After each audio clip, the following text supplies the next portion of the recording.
Black and white में हम सबसे पहले उस फर्क की बात करते हैं जो भारत को आगे ले जा रहा है और पाकिस्तान को एक आतंकी मुल्क बना चुका है। शास्त्र कहते हैं कि एक राजा की नीयत न्याय और प्रजा की रक्षा के हित में होनी चाहिए। उसे अपने राज्य की रक्षा करनी चाहिए, न्याय करना चाहिए और प्रजा का कल्याण करना चाहिए। जब से पहलगाम का अटैक हुआ है, प्रधानमंत्री नरेंद्र मोदी यही कर रहे हैं। ये दो तस्वीरें देखिए, आपको फर्क साफ नजर आएगा। एक तरफ भारत के प्रधानमंत्री हैं जो अपने लोगों के बीच पहलगाम के पीड़ितों का दर्द बांट रहे हैं। दूसरी तरफ पाकिस्तान के प्रधानमंत्री जो मुस्लिम देशों में जाकर अपना दर्द सुना रहे हैं। दरअसल कटोरा लिए भीख मांग रहे हैं कि इस्लाम के नाम पर जुड़ जाओ, हमारी कुछ मदद कर दो। जो बता रहे हैं कि भारत ने कितना मारा, ब्रह्मोस से मारा। मोदी आज कानपुर के शुभम द्विवेदी के परिवार वालों से मिलने गए। शुभम को पहलगाम में आतंकियों ने उनकी पत्नी के सामने मार दिया था। पीएम आज इस परिवार से मिले, सिर झुकाकर उनके सामने प्रणाम किया। एक और फर्क है, पाकिस्तान के नेता आतंकियों के साथ है। कल ही हमने आपको ये तस्वीरें दिखाई थी ना।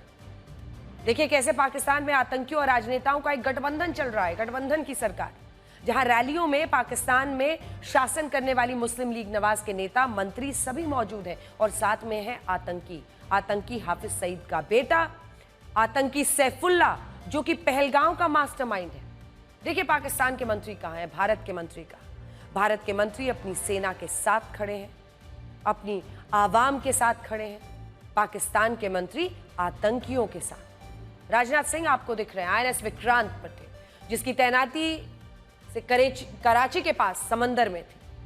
और गृह मंत्री अमित शाह जम्मू कश्मीर के उन इलाकों में थे जिन्हें पाकिस्तान ने निशाना बनाया। भारत और पाकिस्तान के नेताओं का यही फर्क आपको आज हम बताना चाहते हैं। ये तो हम बता रहे हैं कि पाकिस्तान के मंत्रियों को आतंकियों की फिक्र है, उनकी फौज को भी आतंकियों की फिक्र है, इसीलिए वो आतंकियों की रैली में भी जाते हैं, आतंकियों के जनाजे में उनके लिए गुलदस्ते भी भेजते हैं। जबकि भारत के मंत्रियों को अपने लोगों की फिक्र है। फर्क भारत और पाकिस्तान का, यही फर्क भारत को एक प्रोग्रेसिव यानी आगे बढ़ने की सोच वाला देश बनाता है और पाकिस्तान को एक आतंकी जिहादी मुल्क बनाता है। भारत और पाकिस्तान में जो फर्क है उसकी हम बात कर रहे थे। भारत के प्रधानमंत्री पहलगाम के पीड़ितों के साथ हैं, तो पाकिस्तान के प्रधानमंत्री पहलगाम अटैक करने वाले आतंकियों और उनके परिवार के साथ। मोदी ने आज जब कानपुर के शुभम द्विवेदी के परिवार से मुलाकात की तो उन्हें यह साफ साफ बता दिया कि अभी यह ऑपरेशन खत्म नहीं हुआ है, अभी ऑपरेशन सिंदूर जारी है। शुभम की पत्नी आशन्या द्विवेदी के सिर पर हाथ रखकर कहा है कि उनके सिंदूर का बदला भारत ने लिया है और अभी यह लड़ाई खत्म नहीं हुई है। 31 साल के बिजनेसमैन शुभम द्विवेदी इसी साल 12 फरवरी को विवाह के बंधन में बंधे थे। कश्मीर में पूरा परिवार जिसके साथ वो छुट्टियां मनाने के लिए गए थे, लेकिन पहलगाम में आतंकियों ने शुभम का धर्म पूछा। जब पता चला हिंदू है तो गोली मार दी। आज प्रधानमंत्री मोदी ने शुभम की पत्नी से इस घटनाक्रम की पूरी जानकारी डिटेल्स ली। शुभम की पत्नी से आतंकियों ने कहा था कि वो इन्हें इसलिए छोड़ रहे हैं ताकि वो अपनी सरकार को बता सके कि वहां क्या हुआ। इसीलिए प्रधानमंत्री नरेंद्र मोदी ने ऑपरेशन सिंदूर चलाया और इन महिलाओं के सिंदूर का बदला लिया।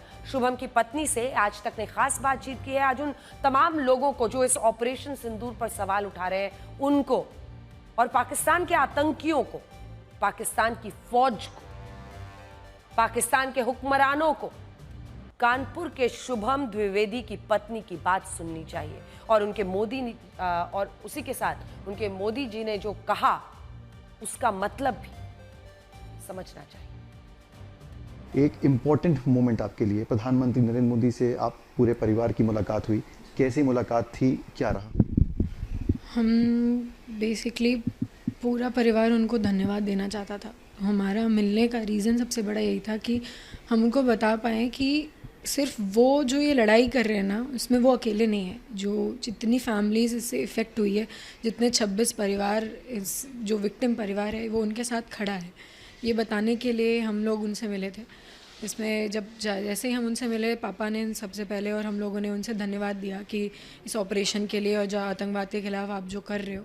उन्होंने बोला ये सिर्फ शुरुआत है और अभी ये लड़ाई लंबी है, लंबी खिंचेगी ये लड़ाई।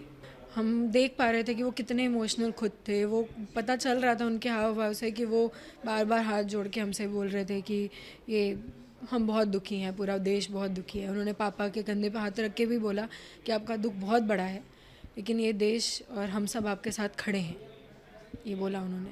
इसके अलावा उन्होंने इंसिडेंट से रिलेटेड मुझसे जो भी चीज़ें थी वो पूछी। थोड़ा पर्सनली उन्होंने कि मैं कहाँ से रहती हूँ, कहाँ मतलब मेरा मायका कहाँ, ये सारी चीज़ें पूछी। मुझसे बोला कि बेटा तुम बहुत हिम्मती हो। इससे कहीं ना कहीं मेरे को लगा कि वो शायद मुझे सुन रहे थे, शायद उन्होंने मेरे इंटरव्यूज़ देखे हैं। उन्होंने बोला मुझसे जाते जाते ये चीज़। मम्मी पापा से भी बहुत दुखी थे, समझ में आ रहा था कि वो इफ़ेक्टेड हैं। वो 2600 लोग के जाने से वो भी हिले हैं। कैसा क्षण था आपके लिए? प्रधानमंत्री पहली बार किसी परिवार से उन्होंने मुलाकात करी है, इससे पहले पहलगाम में अभी तक उन्होंने मुलाकात नहीं करी थी। आपसे मुलाकात करी, आपका दर्द बांटा। आपके परिवार के लिए कैसा क्षण है, आप कैसा महसूस करें? एक जब घर का बड़ा सर पे हाथ रखता है ना, बस ये वही था। ये मेरे लिए वही फीलिंग थी कि एक देश का मतलब प्रधानमंत्री जो आज हमारे घर, मतलब हमसे मिल के, हमारे घर वालों से मिल के हमें कह रहा है कि हम सब खड़े हैं, हम पूरा देश आपके साथ खड़ा है। तो ये वही मतलब है कि वो लिटरली शायद वो सर पे हाथ नहीं रख पाए, लेकिन उनका रीज़न यही था कि हम आपके पास खड़े हैं, आपके साथ खड़े हैं। सुना आपने शुभम द्विवेदी की पत्नी को। आज एक तरह से पाकिस्तान पर भारत की तरफ से एक ट्रिपल अटैक भी हुआ है। भारत की टॉप पॉलिटिकल लीडरशिप के 3 बड़े नेता आज पाकिस्तान के खिलाफ हमलावर थे। प्रधानमंत्री मोदी आज पहले बिहार फिर कानपुर में थे। वहीं गृह मंत्री अमित शाह जम्मू कश्मीर के उन इलाकों में थे जिन्हें पाकिस्तान ने निशाना बनाया, और रक्षा मंत्री राजनाथ सिंह INS विक्रांत पर थे।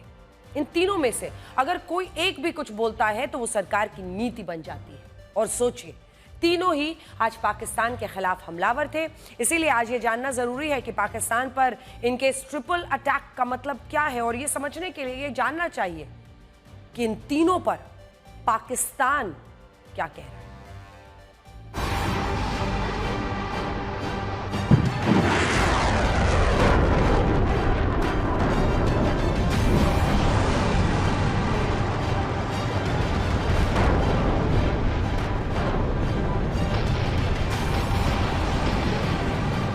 अभी तो हमारी सेनाओं ने अपनी आस्तीनें पूरी मोड़ी भी नहीं की। अभी तो हमने अपना पराक्रम दिखाना शुरू ही नहीं किया था। और हमारी सेना ने ऐसा पराक्रम किया कि पाकिस्तानी सेना को गिड़गिड़ाकर युद्ध रोकने की मांग करने पर मजबूर होना पड़ा। और आतंकवादी हमले का जवाब इतनी ही तत्परता और इतनी ही कठोरता से दिया जाएगा। आतंक के आकाओं के ठिकानों को मिट्टी में मिला दिया जाएगा। हम आतंकवाद के खिलाफ हर उस तरीके का इस्तेमाल करेंगे जो पाकिस्तान सोच सकता है, मगर हम उन तरीकों का भी इस्तेमाल करेंगे जो पाकिस्तान कभी सोच भी नहीं सकता। किसी भी प्रकार का आक्रमण भारत सहन नहीं करेगा। इसका सटीक और इससे भी बुलंद जवाब दिया जाएगा।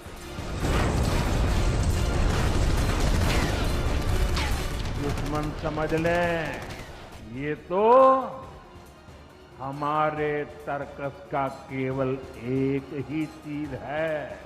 अब तक जो हुआ वह तो वार्म अप था। अगर पाकिस्तान से फिर यदि कोई जरूरत की, फिर भगवान ही जानता है कि पाकिस्तान का क्या होगा। दुश्मन कहीं भी हो, हाँक दिया जाएगा। जो भी हमारा नुकसान करने का प्रयास करेगा, उसको मुंह तोड़ जवाब भी दिया जाएगा। भारत अब सहन नहीं करता है, भारत अब सीधा जवाब देता है।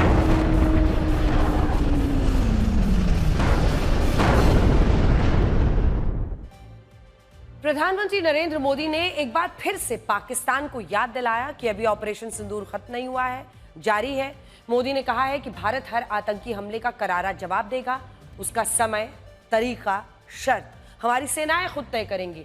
अब एटम बम की गीदड़ भभकी से नहीं डरेगा भारत और ना ही उसके आधार पर कोई फैसला होगा। आतंक के आका और आतंक की सरपरस्त सरकार को भारत एक ही नजर से देखेगा। प्रधानमंत्री नरेंद्र मोदी ने बताया कि सेना का पराक्रम देखकर पाकिस्तान गिड़गिड़ाकर युद्ध रोकने की मांग करने पर मजबूर हुआ।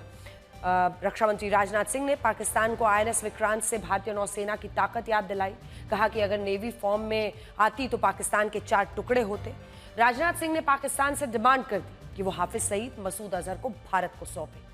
गृह मंत्री अमित शाह जम्मू कश्मीर के पुंछ में थे। उन्होंने ये साफ किया कि भारत हर आतंकी हमले का जवाब देगा, कठोरता से देगा। सिंधु जल समझौते पर कहा कि खून और पानी एक साथ नहीं बह सकता। BSF ने पाकिस्तान की 118 चौकियां नष्ट की थी। गृहमंत्री ने कहा है कि पाकिस्तान को BSF से मिले इस झटके से उबरने में कई साल लग जाएंगे। देखिए, पाकिस्तान के लिए सबसे कड़ा संदेश प्रधानमंत्री मोदी ने ही दिया है। आपको याद होगा 22 अप्रैल को आतंकियों ने जब पहलगांव का हमला किया था तो सिर्फ एक दिन के बाद 24 अप्रैल को प्रधानमंत्री बिहार के मधुबनी पहुंचे थे और बिहार की धरती से प्रधानमंत्री ने आतंकियों को और उनके आकाओं को संदेश दिया था। कहा था कि आतंकियों के ठिकानों को मिट्टी में मिलाने का वक्त है। मोदी ने साफ कहा कि आतंकियों को उनकी कल्पना से बड़ी सजा मिलेगी। मोदी ने आतंक के खिलाफ ऑपरेशन सिंदूर चलाया। 7 मई को पाकिस्तान के 9 आतंकी ठिकानों पर हमला किया। यहीं से ब्रह्मोस दागी, लश्कर जैश के हेडक्वार्टर्स तबाह किए, 100 से ज्यादा आतंकी मार गिराए। अभी तक पाकिस्तान के आतंकी रो रो कर बता रहे हैं कि कैसे उनके आतंकी भाइयों की मौत भारत के हमले में हुई है।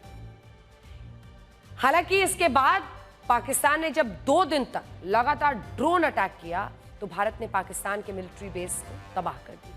आज जब मोदी वापस बिहार में गए तो उन्होंने ये बात याद दिलाई कि कैसे 1 महीने पहले उन्होंने बिहार से आतंकवादियों को मिट्टी में मिलाने का ऐलान किया था। प्रधानमंत्री ने कहा कि अगर आतंक का फन फिर उठेगा तो भारत उसे फिर कुचल देगा। बहुत ध्यान से मोदी की चेतावनी सुन।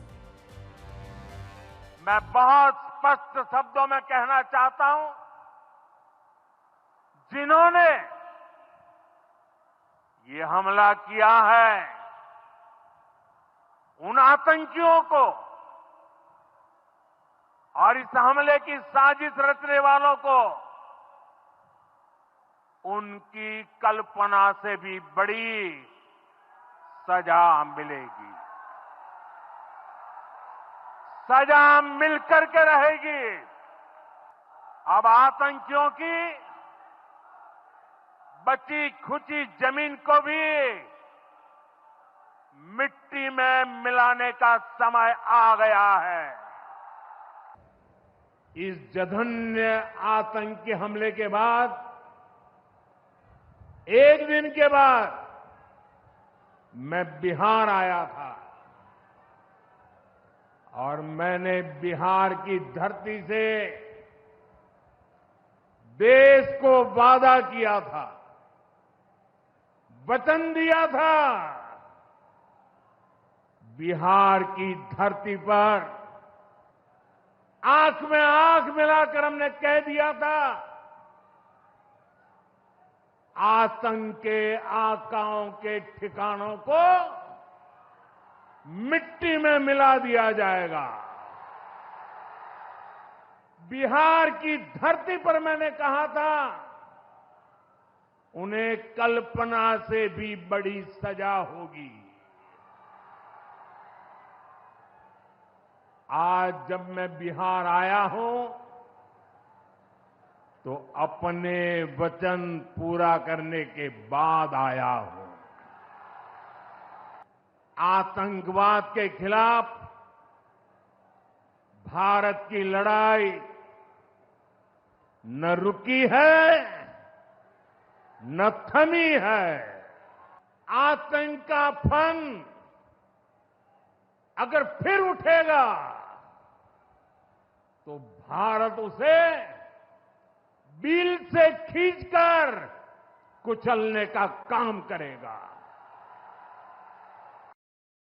आज पाकिस्तान को चेतावनी भारत के रक्षा मंत्री ने भी दी और उस आईएनएस विक्रांत से दी जो पूरे ऑपरेशन सिंदूर के दौरान अरब सागर में तैनात था और पाकिस्तान के कराची शहर के बहुत पास था। आईएनएस विक्रांत पर रक्षा मंत्री का जाना पाकिस्तान को बहुत बड़ा मैसेज है। आईएनएस विक्रांत भारत की वो ताकत है जिससे पाकिस्तान को बहुत ज्यादा डर लगता है। जैसे ही पहलगाम अटैक हुआ उसके अगले ही दिन खबर आ गई थी कि भारत ने भारत का ताकतवर, सबसे ताकतवर विमान वाहक पोत आईएनएस विक्रांत अरब सागर में पाकिस्तान की तरफ रवाना कर दिया है। इसके बाद भारतीय नौसेना ने सफलतापूर्वक एक एंटी शिप मिसाइल का परीक्षण भी किया था। लगातार युद्धाभ्यास हो रहा था। बताया जाता है कि ऑपरेशन सिंदूर के दौरान विक्रांत कराची से 100 नॉटिकल मील की दूरी पर मौजूद था। ऑपरेशन सिंदूर में वायुसेना जहां आतंक के अड्डों पर हमला कर रही थी, वहीं भारतीय नौसेना ने चुपचाप पाकिस्तान की समुद्री हरकतों को रोका। खासकर आईएनएस विक्रांत ने अपने पहले युद्ध मिशन में समंदर में ऐसा दबदबा बनाया कि पाकिस्तान की नौसेना तटीय अड्डों तक सीमित हो गई। आईएनएस विक्रांत की स्थिति ऐसी थी कि वो कराची, ग्वादर, पाकिस्तान के प्रमुख नौसैनिक अड्डों पर नजर रखे हुए था, हमला करने को पूरी तरह तैयार था। आईएनएस विक्रांत समंदर में एक चलता फिरता शहर है। इसकी लंबाई है 262 मीटर, चौड़ाई है 62 मीटर और ऊंचाई है 59 मीटर। 2 फुटबॉल फील्ड के बराबर इसका रनवे है। 2 फुटबॉल फील्ड के बराबर रनवे। ये एक बार ईंधन भरने पर 45 दिन तक समुद्र में रह सकता है। इसे समुद्र में रीफिल भी किया जा सकता है। आईएनएस विक्रांत के स्ट्राइक ग्रुप में शामिल MiG-29K फाइटर जेट्स हैं जो 850 किलोमीटर तक हमला कर सकते हैं। 850 किलोमीटर तक हमला। इसमें 64 बराक और 16 ब्रह्मोस मिसाइलें हैं जो हवा और जमीन पर सटीक निशाना लगाने में माहिर है। पाकिस्तान को आईएनएस विक्रांत से इसलिए डर लगता है क्योंकि अपने स्ट्राइक ग्रुप यानी डिस्ट्रॉयर, फ्रिगेट्स और एंटी सबमरीन शिप के साथ मिलकर पाकिस्तान के समुद्री रास्तों को ब्लॉक कर सकता है। पाकिस्तान को यह भी डर था कि विक्रांत से भारत कराची पोर्ट को तबाह कर सकता है।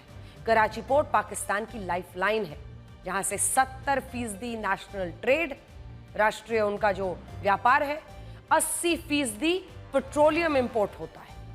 अगर आईएनएस विक्रांत ने इस पोर्ट को ब्लॉक कर दिया होता तो पाकिस्तान का व्यापार, उसका ट्रेड बंद हो जाता, पाकिस्तान तेल को तरस जाता। इसीलिए तो पाकिस्तान की तरफ सीज फायर की गुहार लगाई गई, क्योंकि पाकिस्तान जानता था कि अगर युद्ध थोड़ा सा भी लंबा हुआ तो भारतीय नेवी भी एक्शन में आएगी और फिर अगर आईएनएस विक्रांत का रौद्र रूप दिखा तो फिर कराची बचना मुश्किल है। इसीलिए खासतौर पर आज राजनाथ सिंह ने आईएनएस विक्रांत पर जाकर ये तमाम बातें दिखाई, बताई, मिले वो सैनिकों से, जहां से उन्होंने पाकिस्तान को कई खास संदेश आज दिए। सुनिए। 1971 इसका गवाह है कि जब इंडियन नेवी हरकत में आई थी वह 1 से 2 हो गया था। मैं पाकिस्तान की बात कर रहा हूँ। जब हमारी इंडियन नेवी हरकत में आई थी तो पाकिस्तान 1 से 2 हो गया था। अगर ऑपरेशन सिंदूर में भारतीय नौसेना अपने फार्म में आई होती तो पाकिस्तान के 2 टुकड़े ही न होते, बल्कि मैं समझता हूं शायद 4 टुकड़े हो जाते। पाकिस्तान के हक में यही बात होगी कि वह अपनी जमीन पर चल रही आतंकवाद की नर्सरी को अपने हाथों से उखाड़ देंगे। इसकी शुरुआत उसे हाफिज सईद और मसूद अजहर जैसे आतंकवादियों को भारत के हाथों में सौंपने से करनी चाहिए। यह दोनों न केवल भारत में मोस्ट वांटेड टेररिस्ट की सूची में हैं, बल्कि ये यूनाइटेड नेशंस की डेजिग्नेटेड टेररिस्ट की लिस्ट में भी शामिल हैं। देश भर में भारतीय सेना के ऑपरेशन सिंदूर का डंका बज रहा है। भारतीय सेना के शौर्य की खूब प्रशंसा हो रही है। भारतीय सेना के शौर्य पर अगर किसी को शक है तो पहला है पाकिस्तान और दूसरे भारतीय राजनीति में कुछ नेता। देश की राजनीति में ऑपरेशन सिंदूर पर एक घमासान मचा हुआ है। अब पहलगाम हमला हुआ तो विपक्ष सरकार के साथ था, सबने मिलकर इस हमले की निंदा की। सरकार की तरफ से ऑल पार्टी मीटिंग बुलाई गई तो सभी दल पहुंचे, लेकिन जब सरकार ने ऑपरेशन सिंदूर चलाया और पाकिस्तान के आतंकी ठिकानों का सफाया हुआ तो इस ऑपरेशन पर राजनीति होनी धीरे धीरे शुरू हो गई। इसके बाद जब सरकार ने सांसदों को भारत की बात रखने के लिए विदेश भेजा तो उसमें विपक्षी सांसद भी थे। खास तौर पर शशि थरूर की बड़ी चर्चा है। उनको कांग्रेस की आपत्ति के बावजूद एक डेलीगेशन का अध्यक्ष बना दिया, जिसका कांग्रेस ने खूब विरोध किया क्योंकि कांग्रेस ने किसी और का नाम दिया था, लेकिन सरकार ने शशि थरूर को चुना। और थरूर भी बाहर जाकर खूब सुर्खियां बटोर रहे हैं, लगातार हेडलाइंस में छाए हैं, मोदी सरकार की तारीफ कर रहे हैं, सर्जिकल स्ट्राइक की तारीफ कर रहे हैं। यही बात कांग्रेस पार्टी को शायद नागवार गुजर रही है और शशि थरूर को लेकर एक अलग पॉलिटिक्स शुरू हो गई है। दूसरी तरफ कांग्रेस के नेता ऑपरेशन सिंदूर पर सवाल भी उठा रहे हैं, इसी बहाने सरकार को घेर भी रहे हैं। कांग्रेस इस बात को लेकर परेशान है कि पाकिस्तान के साथ इस 4 दिन के युद्ध में भारत ने कितने राफेल फाइटर जेट्स खो दिए, जबकि एयरफोर्स कह चुकी है कि ये ऑपरेशनल डिटेल्स है, इन्हें जानने का मतलब नहीं है। वैसे भी कांग्रेस पार्टी ये जानकर क्या कर लेगी कि कितने फाइटर जेट गिरे हैं। ये सवाल इसलिए पूछ रही है बीजेपी क्योंकि उनका बार बार ये आरोप है कि जब सेना जितनी जानकारी दे सकती है दे रही है तो आप जानबूझकर क्यों उस तरफ जा रहे हैं। आज जब पाकिस्तान दुनिया में घूम घूम कर खुद ही बता रहा है कि उसका कितना नुकसान हुआ, फिर भारत का उद्देश्य तो पूरा हो गया ना। कांग्रेस इस डिटेल में क्यों नहीं जा रही कि कितने आतंकियों के ठिकाने नष्ट हुए, कितने आतंकी मारे गए। शाहबाज शरीफ वहां जाकर क्यों रो रहा है और बता रहा है कि नमाज के पहले हमने सोचा था हम हिट करेंगे, लेकिन उससे पहले ही इंडिया ने हमारे एयरबेसेस तबाह कर दिए। नूर खान एयरबेस से लेकर तमाम एयरबेसेस की चर्चा कर रहा है, अलग अलग मुस्लिम देशों में जाकर। ये पूरा वही टूल किट है जो भारत की सर्जिकल और बालाकोट एयर स्ट्राइक पर सवाल उठा रहे थे। तब सबूत मांग रहे थे, अब सबूत दे दिए हैं तो इनके सवाल है कि नुकसान कितना हुआ। इसीलिए ये पाकिस्तान के हीरो बने हुए हैं। जो नेता भारत के इस ऑपरेशन पर भारत में सवाल उठाता है वो तुरंत पाकिस्तान में हीरो बन ही जाता है। अब कांग्रेस का नया सवाल है। असल में कुछ दिन पहले अखबार में खबर छपी कि ऑपरेशन सिंदूर की सफलता दिखाने के लिए बीजेपी घर घर सिंदूर पहुंचाएगी। 4 जून को जब मोदी सरकार के इस तीसरे कार्यकाल का 1 साल पूरा होगा तो बीजेपी सिंदूर घर घर तक पहुंचाएगी। इस पर राजनीति शुरू हो गई। कांग्रेस ने कहा कि यह सेना के शौर्य का राजनीतिकरण है, लेकिन अब बीजेपी ने कह दिया है कि यह खबर फेक है, उसकी ऐसी कोई योजना है ही नहीं। एक ब्याहता हूं तो एक बात तो अच्छी तरह से जानती हूं कि औरत अपनी मांग में सिर्फ अपने पति के नाम का सिंदूर भरती है, क्योंकि वो सुहाग की निशानी होता है, सौभाग्य की निशानी है। किसी भी ऐरे गहरे नत्थु खेरे का दिया हुआ सिंदूर थोड़ी मांग में भर लेंगी हिंदुस्तान की ब्याहताएं। और कौन है ये लोग जो सिंदूर लेकर आएंगे? किसको दी है जिम्मेदारी मोदी जी ने? बीजेपी तो एक से एक गुंडे और मवालियों से भरी पड़ी है। कौन लाएगा सिंदूर? वो बलिया वाले बब्बन सिंह, या हाईवे वाले मनोहर लाल धाकड़, या मध्य प्रदेश में भद्दे गंदे नाच के शौकीन कमल रघुवंशी, या फिर रेप के मामले में सजा काट रहे कुलदीप सिंह सेंगर, या पॉक्सो में दोषी पाए गए इनके विधायक रामदुलार गौंड? कौन लाएगा सिंदूर? जब ये एक से एक लफंगे आपके घर सिंदूर लेकर आएंगे आपकी पत्नियों के लिए, आपकी बहुओं के लिए, आपकी बेटियों के लिए, तो आप क्या करिएगा? क्योंकि इन्हीं तरह के लीचड़ों से बीजेपी भरी पड़ी है और इन्हीं को जिम्मेदारी दी है मोदी जी ने सिंदूर बांटने की। सिंदूर सनातन संस्कृति में समर्पण की, प्रेम की, हर परिस्थिति में एक दूसरे के साथ खड़े रहने की, एक दूसरे के पूरक होने की निशानी है। सिंदूर का मान न रखने वाले सिंदूर को तो बख्श देते, उसका भी मखौल बना डाला। राहुल गांधी पूछते हैं कितने रफाल गिराए, रमेश पूछते हैं कितने रफाल गिराए, रेवंत रेड्डी पूछते हैं बताओ कितने रफाल गिराए। ये जो पाकिस्तान के बब्बर हैं वो हिंदुस्तान के गब्बर हैं। और याद रखो हिंदुस्तान के गब्बरों, तुम्हारी वही होगी जो जय और वीरू ने गब्बर का किया था। आप सोच जरा देखिए, कभी भी राहुल गांधी ने यह नहीं पूछा कि कितने पाकिस्तान के एयरबेस ध्वस्त हुए, कभी भी यह नहीं पूछा कितने आतंकी अड्डे ध्वस्त हुए, कभी भी यह नहीं पूछा कि कितने आतंकवादी मारे गए। पूछा तो केवल इतना कि कितने हवाई जहाज हिंदुस्तान के गिरे। आज देश जानता है कि कांग्रेस में भी 2 फाड़ है। एक वो कांग्रेस जो पाकिस्तान का समर्थन कर रही है, और कांग्रेस के अंदर भी कुछ ऐसे नेता हैं जो देश के लिए आवाज उठाना तो चाहते हैं किंतु आपके कारण उठा नहीं पा रहे हैं। और ये जो जय हिंद की यात्रा आपने निकाला है, और हर जय हिंद की यात्रा में, कल रेवंत रेड्डी जी पूछ रहे थे कि हिंदुस्तान की कितनी जहाजें गिर गई, परसों रमेश जी पूछ रहे थे, ये जो जय हिंद की यात्रा आपने निकाला है, ये जय पाकिस्तान की यात्रा ज्यादा लग रही है, जय हिंद की यात्रा कम लग रही है। इससे अच्छा होगा आप यात्रा बंद करिए और पाकिस्तान के साथ सलाह मशवरा करके कंबाइंड प्रेस कॉन्फ्रेंस करिए। और अब बात चीन के डर की, अगली खबर का रुख कर रहे हैं। आपको याद होगा कि 8, 9 और 10 मई को जब पाकिस्तान ने भारत पर हवाई हमले किए थे तो पाकिस्तान की तरफ कुछ मिसाइलें भी फायर की गई थी। इनमें से एक थी चीन की बनी PL-15E मिसाइल, जो कि एक आधुनिक हवा से हवा में मार करने वाली मिसाइल है। लेकिन भारत के एयर डिफेंस सिस्टम ने इस मिसाइल को भी मार गिराया था। बाकायदा मिसाइल के मलबे को भारतीय वायुसेना ने प्रेस कॉन्फ्रेंस में पूरी दुनिया को दिखाया था। इस मिसाइल पर चीन को बहुत गर्व था, लेकिन भारत ने तो उसकी मिसाइल को मिट्टी में मिला दिया। चीन ये भी स्वीकार नहीं कर रहा है कि उसने पाकिस्तान को हथियार दिए हैं, जबकि युद्ध रुकने के बाद पाकिस्तान के मंत्री चीन का ही दौरा कर रहे हैं, उन्हें शुक्रिया कह रहे हैं, लेकिन चीन है कि मान नहीं रहा कि उसने पाकिस्तान को यह हथियार दिए हैं। चीन के रक्षा मंत्रालय से यह पूछा गया कि जो मिसाइल भारत ने मार गिराई है उस पर आपका क्या कहना है। चीनी रक्षा मंत्रालय के प्रवक्ता सीनियर कर्नल जांग शियाओगांग का कहना है कि जिस मिसाइल का जिक्र किया गया है वो एक निर्यात उपकरण है और इसे देश और विदेश में कई रक्षा प्रदर्शनियों में दिखाया गया है। चीन ये बता रहा है कि ये तो उसने पाकिस्तान को एक्सपोर्ट की थी, जबकि चीन की चिंता दूसरी है। अब चीन की इस मिसाइल का मतलब हमारे पास पूरी तरह सुरक्षित है, उसका पूरा का पूरा जो मिसाइल का मलबा है वो हमारे पास है, भारत के पास है। चीन इस बात को लेकर बहुत परेशान भी है क्योंकि उसके दुश्मनों की दिलचस्पी इस मिसाइल के मलबे में है।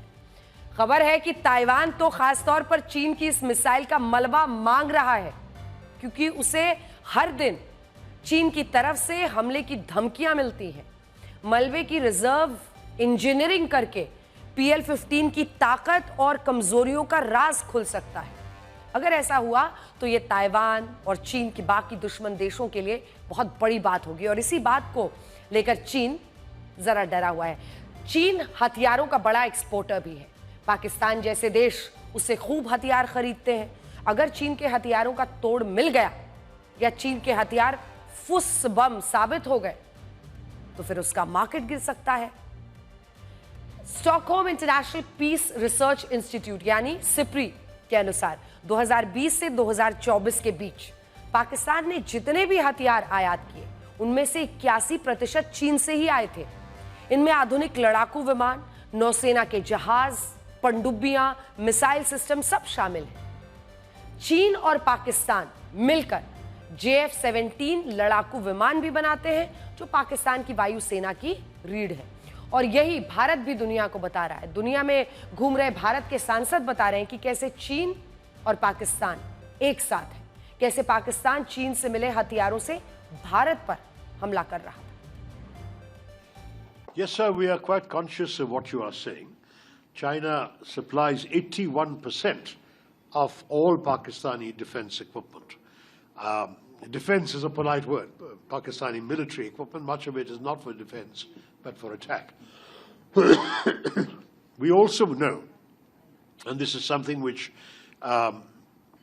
we respect, every sovereign country has the right to do this, that the single largest project in China's Belt and Road Initiative is in Pakistan, the so-called China-Pakistan Economic Corridor, which is a corridor, a highway connecting China to a port in southwestern Pakistan that permits goods to be transported relatively quickly and economically to western China. So we are aware of that. And our concern is not with the rights of the Pakistani people to pursue development. Of course, they may do so, including with the partnership with China. Our quarrel is only with the perpetration of terror against us. If that will stop, the rest won't matter. We will pursue our own development, and we will happily leave Pakistan alone to pursue their development. With the blessings and help of China, no problem. But not when it comes to terrorism. तो चीन और चीन की भी पोल साथ में ही पाकिस्तान के खुल रही है। अब बात नारी शक्ति की। ऑपरेशन सिंदूर में भी नारी शक्ति की ताकत पूरे हिंदुस्तान ने देखी। अब भारत की सेना में काम करने की इच्छुक महिलाओं के लिए अच्छी खबर है। पुणे के खड़कवासला में राष्ट्रीय रक्षा अकादमी यानी एनडीए में एक ऐतिहासिक पल आया। 75 साल बाद पहली बार 17 महिला जो कैडेट्स हैं उनके समूह को एनडीए से ग्रेजुएशन की डिग्री मिली है। ये पल इसलिए खास है क्योंकि 2021 में कोर्ट ने लड़कियों को एनडीए में शामिल होने की इजाजत दी थी। इसके बाद 2022 में पहली बार ये 17 महिला कैडेट्स एनडीए में आई थी और सभी 17 अब ग्रेजुएट हो रही हैं, देश की सेवा के लिए तैयार हैं। खुशी का एक ऐसा लम्हा है जिससे हर दिल गर्मजोशी से भर जाता है बस इनके हौसले को देखकर। ये दिन भारत के इतिहास में नारी शक्ति के प्रदर्शन के रूप में हमेशा याद किया जाएगा क्योंकि पहली बार 17 महिला कैडेट्स ने 300 से अधिक पुरुष कैडेट्स के साथ राष्ट्रीय रक्षा अकादमी यानी एनडीए में से ग्रेजुएशन किया। शुरुआत है, 17 है, लेकिन एक शुरुआत तो है। ये 17 महिलाएं भारतीय थल सेना, नौसेना, वायुसेना में शामिल होकर देश की तीनों सेनाओं का गौरव बढ़ाएंगी। सैन्य मोर्चे पर नारी शक्ति का हौसला आज भले बुलंद हो, लेकिन महिलाओं की सेना में अपनी जगह बनाने की यात्रा बहुत लंबी है। कहा जाता है कि 1888 में पहली बार इंडियन मिलिट्री नर्सिंग सर्विस के जरिए सेना में महिलाओं ने दस्तक दी थी, जिसके करीब 100 सालों के बाद 1992 में महिलाओं को शॉर्ट सर्विस ऑफिसर के तौर पर सेना की सेवा का मौका मिला। 2008 वो साल था जब सेना शिक्षा कोर, आर्म्ड मेडिकल कोर और मिलिट्री के लीगल ब्रांच में महिलाओं को एंट्री मिली। लेकिन 2015 सेना में नारी शक्ति के लिहाज से एक मील का पत्थर साबित हुआ। इस साल भारतीय वायुसेना ने महिलाओं को फाइटर जेट पायलट के रूप में एयरफोर्स में शामिल करने का फैसला किया। फिर 2020 आया जिसने सेना के दरवाजे पूरी तरह महिलाओं के लिए खोल दिए। सुप्रीम कोर्ट ने महिलाओं को परमानेंट कमीशन अधिकारी के रूप में स्थायी सेवा का हक दिया और 2021 में एनडीए के द्वारा महिलाओं के लिए खुला हुआ रास्ता, जिसका नतीजा आज आपके सामने है। रिटायर्ड सेना प्रमुख जनरल वीके सिंह ने पुणे के खड़कवासला में इस एनडीए परिसर में परेड की सलामी ली। सोचिए, खुद वीके सिंह को यह कहना पड़ा कि ये महिलाएं इतने प्रोफेशनल तरीके से परेड कर रही थी कि पहचानना मुश्किल हो गया था कि कौन पुरुष और कौन महिला। आने वाला दिन ऐसा भी होगा जब मिसाल दी जाएगी कि क्या बाकी लोग इन महिलाओं की तरह परेड कर पा रहे हैं। साफ है कि एनडीए का ये बैच नारी शक्ति के लिए नई संभावनाओं का आगाज है, एक शुरुआत है। महिलाओं की बढ़ती ताकत का सुनहरा सच है। आज ये फाइटर जेट्स उड़ाने, समंदर में सैन्य जहाजों पर महत्वपूर्ण जिम्मेदारियां निभाने के साथ साथ स्पेशल ऑपरेशन में शामिल होकर दुश्मन को सबक सिखाने तक का कमाल दिखा रहे हैं।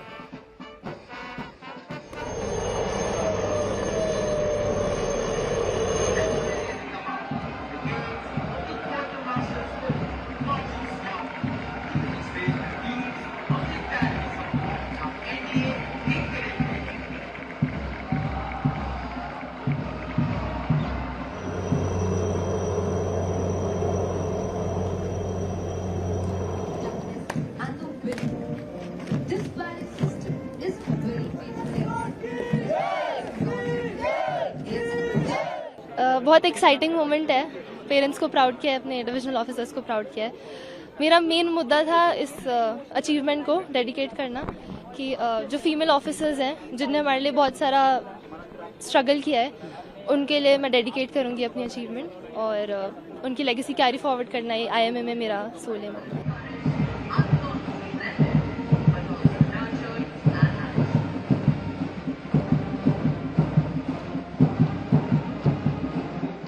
was also the occasion when 17 female cadets have passed out, and I'm sure when you looked at the parade, you didn't find where they were.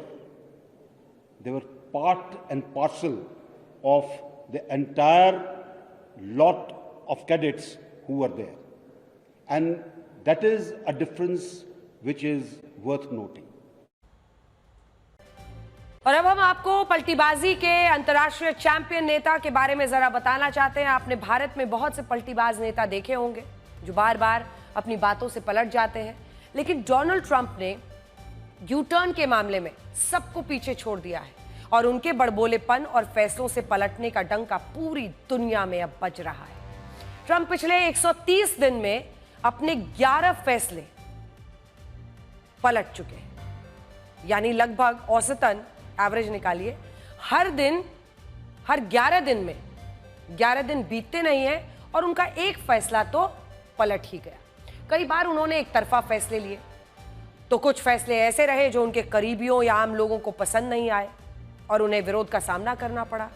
Trump की नीतियों को लेकर कानूनी विवाद भी लगातार बढ़ रहे हैं। जब से ट्रंप दूसरी बार अमेरिका के राष्ट्रपति बने हैं तब से अमेरिका की अलग अलग अदालतों ने 180 से ज्यादा आदेशों या नीतियों पर या तो पूरी तरह से रोक लगा दी या अस्थायी रोक लगा दी, जबकि 11 फैसले ऐसे रहे जिन पर खुद ट्रंप ने ही यू टर्न ले लिया। जो फैसले अमेरिका के कोर्ट ने पलटे उन्हें जन्म से अमेरिका का नागरिकता पाने का अधिकार खत्म करना, सरकारी कर्मचारियों की सामूहिक बर्खास्तगी जैसे आदेश शामिल थे। ट्रंप ने radio channel voice of America की पेरेंट कंपनी USAGM का कॉन्ट्रैक्ट कैंसिल कर दिया है, जिसे एक अदालत ने अवैध ठहरा दिया। पर्यावरण नियमों को कमजोर करने वाले उनके आदेशों को भी कोर्ट ने पलट दिया, रोक दिया। विदेशी फंडिंग से जुड़े आदेश को भी अदालत ने गलत माना। इसके अलावा अदालत ने गैर अमेरिकियों के लिए मतदान पर रोक को भी अवैध मान लिया। अप्रैल महीने में सिर्फ एक ही हफ्ते में 11 मुकदमों में ट्रंप को हार मिली, 11 मुकदमों में। और जिन फैसलों पर ट्रंप ने खुद यू टर्न लिया उनमें फेडरल फंडिंग फ्रीज, अंतर्राष्ट्रीय छात्र वीजा जिसकी चर्चा हमने पहले भी आपसे की थी, टैरिफ नीतियों जैसे फैसले शामिल हैं। टैरिफ और बर्थ राइट के फैसले खुद पलटने को वो मजबूर हो गए। प्रवासी बच्चों की बर्थ राइट रोकने का फैसला भी आदेश के कुछ ही दिनों के भीतर ट्रंप ने रद्द कर दिया। मेक्सिको कनाडा के साथ व्यापार समझौते को रद्द करने की घोषणा की, लेकिन दबाव के बाद इसे टाल दिया। डिपार्टमेंट ऑफ गवर्नमेंट एफिशिएंसी के तहत इबोला रोकथाम फंडिंग रद्द हुई, जिसे बाद में फिर बहाल किया गया। यू टर्न और पलटी मारने की वजह से ट्रंप की छवि अब एक ऐसे नेता की बनती जा रही है जिसकी बात विश्वास करने लायक ही ना हो, और ये सब इनके बड़बोलेपन की वजह से हुआ है। पिछले 3 दिन में ट्रंप को 3 ऐसे झटके लगे जिससे उनकी साख को तगड़ा बट्टा लग गया है। पहला, ट्रंप के सबसे करीबी एलॉन मस्क उनकी सरकार से अलग हो गए। दूसरा, ट्रंप के टैरिफ के आदेश पर कोर्ट ने गैर कानूनी बताते हुए रोक लगा दी। हालांकि बाद में दूसरी अदालत से ट्रंप के कुछ दिन के लिए उनको स्टे मिल गया है अगली सुनवाई तक। और तीसरा, पुतिन ने ट्रंप की बात को अनसुना कर दिया, जिसके बाद ट्रंप आग बबूला हो गए और पब्लिकली पोस्ट वोस्ट डालकर उन्हें क्रेजी, एब्सोल्युटली क्रेजी यानी पागल बोलने लगे। अब आपको ट्रंप को लगे इन 3 झटकों के बारे में विस्तार से बताते हैं। ट्रंप के परम मित्र मस्क का भी उनसे मोह भंग हो चुका है। 6 महीने में ही उनके रास्ते अलग हो चुके हैं। कुछ दिन पहले तक एलॉन मस्क और डोनाल्ड ट्रंप एक ही थाली में खाना खाते थे, ये दोस्ती के लिए मुहावरा कहा जाता है। डोनाल्ड ट्रंप उन्हें हर बैठक में बुला रहे थे, यहां तक कि विदेशी राष्ट्राध्यक्षों से ट्रंप की फोन पर बातचीत में कई बार एलॉन मस्क शामिल होते थे। एलॉन मस्क और ट्रंप की दोस्ती इतनी भर नहीं थी, वो ट्रंप के ओवल ऑफिस में भी साथ थे, उनकी कैबिनेट मीटिंग्स में थे, राष्ट्रपति के आधिकारिक विमान एयरफोर्स 1 में भी थे। एलॉन मस्क उनकी शपथ में भी शामिल हुए थे, आपको याद होगा। संसद में ट्रंप के पहले संबोधन के दौरान भी थे। वहां तो ट्रंप ने एलॉन मस्क की मेहनत की जमकर तारीफ भी की थी। उन्होंने व्हाइट हाउस की लॉन में मस्क की कंपनी टेस्ला की कार्स के साथ पोज भी किया था। लेकिन अब दोनों के रास्ते अलग हो चुके हैं। एलॉन मस्क ने ट्रंप के एक स्पेंडिंग बिल की कड़ी आलोचना की थी। ट्रंप ने इस बिल को बिग ब्यूटीफुल बिल कहा था, उनका अंदाज होता है इसे। तो मस्क ने इसे सार्वजनिक रूप से मैसिव स्पेंडिंग बिल बता दिया और कहा कि इसने फेडरल डेफिसिट को बढ़ा दिया। इसके बयान के एक दिन बाद उनकी ट्रंप के महत्वाकांक्षी प्रोजेक्ट डॉज यानी डिपार्टमेंट ऑफ गवर्नमेंट एफिशिएंसी से विदाई हो गई। एलॉन मस्क ने अपने सोशल मीडिया प्लेटफॉर्म एक्स पर लिखा कि स्पेशल गवर्नमेंट एम्प्लॉय के रूप में मेरा समय समाप्त हो रहा है। इस मौके के लिए राष्ट्रपति ट्रंप का धन्यवाद। दरअसल ट्रंप ने चुनाव जीतते ही सरकारी खर्चों में कटौती के लिए डॉज नाम से विभाग बनाया था और एलॉन मस्क को इसका हेड बनाया। ट्रंप ने डॉज को अमेरिका का आज का मैनहट्टन प्रोजेक्ट बताया था। ये बहुत बड़ी बात थी। मैनहट्टन प्रोजेक्ट अमेरिकी सरकार का वो प्रोजेक्ट था जिसके तहत अमेरिका ने परमाणु बम तैयार किया था। लेकिन सोचिए, अब एलॉन मस्क इस प्रोजेक्ट से अलग हो चुके हैं। ट्रंप ने कहा था कि यह विभाग नौकरशाही को क्लीन करने के मकसद से बनाया गया है। इससे काम ज्यादा होंगे और ब्यूरोक्रेसी और एफिशिएंट होगी, कम होगी साइज में। यह विभाग अमेरिकी सरकार के 566 लाख करोड़ रुपए के अनावश्यक खर्च और धोखाधड़ी को रोकने में कामयाब होगा। लेकिन यह विभाग शुरू से ही विवादों में घिर गया। सरकारी खर्चों में कटौती के साथ इसके सरकारी नौकरियों को भी कम करना शुरू कर दिया। इसका असर शिक्षा, स्वास्थ्य, सामाजिक कल्याण के कामों पर हुआ। इस विभाग का मकसद पूरा करने के चक्कर में गलत फैसले लिए गए, जिसका अमेरिका में विरोध शुरू हुआ। इसे लेकर अमेरिका के कई शहरों में विरोध प्रदर्शन हुए। अमेरिका की राजधानी वॉशिंगटन डीसी, न्यूयॉर्क जैसे शहरों में, चाहे वो टीचर्स हो, हेल्थ वर्कर्स हो, स्वास्थ्य क्षेत्र में काम करने वाले लोग या संगठनों ने, जो तमाम एजेंसीज हैं, नॉन गवर्नमेंटल एजेंसी, सब ने रैलियां निकाली और ट्रंप के डॉज को लोकतंत्र विरोधी बताया। डॉज के चीफ के तौर पर एलॉन मस्क को भी विरोध का झटका झेलना पड़ा। डॉज चीफ के तौर पर मस्क की गतिविधियों का असर उनकी कंपनी टेस्ला पर पड़ा। इससे टेस्ला की प्रतिष्ठा को बहुत नुकसान हुआ। टेस्ला टेकडाउन जैसे आंदोलनों के दौरान अमेरिका, यूरोप में टेस्ला शोरूम के बाहर प्रदर्शन हो रहे थे, तोड़फोड़ हुई, कई जगह पर गाड़ियों को आग के हवाले किया गया। इसके बाद से ट्रंप और मस्क के संबंध जटिल होते चले गए, मतलब स्टेटस कॉम्प्लिकेटेड रिलेशनशिप। आखिर बार ट्रंप और मस्क एक साथ 12 अप्रैल को मायामी एयरपोर्ट पर एयरफोर्स वन से उतरते हुए नजर आए थे और उस घटना को लगभग 50 दिन बीत चुके हैं। तब से दोनों एक मंच पर कहीं नजर नहीं आए। डोनाल्ड ट्रंप हर कुछ दिनों में अपने सोशल मीडिया पोस्ट में मस्क का जिक्र जरूर करते थे। फरवरी मार्च में ट्रंप ने मस्क के बारे में हर सप्ताह औसतन 4 बार सोशल मीडिया पर पोस्ट किया। लेकिन अब अप्रैल की शुरुआत के बाद से एलॉन मस्क के बारे में उन्होंने कोई भी पोस्ट नहीं किया। यानी पिछले 2 महीने से ट्रंप और मस्क के बीच दूरी बढ़ती चली गई। ये दोस्ती जबकि बहुत गहरी थी, लोग उन्हें अमेरिका का जय वीरू कहने लगे थे। ट्रंप और एलॉन मस्क की दोस्ती अमेरिका के चुनाव के साथ ही शुरू हुई थी।